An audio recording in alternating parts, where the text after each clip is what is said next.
હું અરવિંદભાઈ પાઠક, કસ્બા વાડી ફળિયા, કારોબારી અધ્યક્ષ, જિલ્લા પંચાયત નવસારી. કસ્બામાં વાડી ફળિયામાં ખૂબ જ પાણી છે, જે આખા મોહલ્લામાં પાણી ફરી ગયું છે.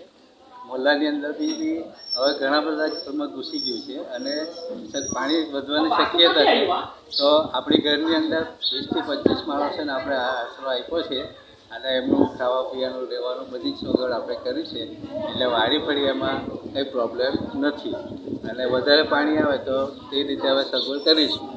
એ લોકોને જમવા મૂકવાની બધી જ આપણે સગવડ રાખી.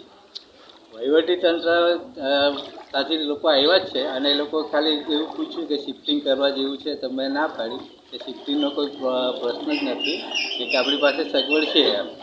અને એ લોકો આવીને પૂછી ગયા અને કહી કે અડધો કલાકે તમને પાછા ફોન કરીશું.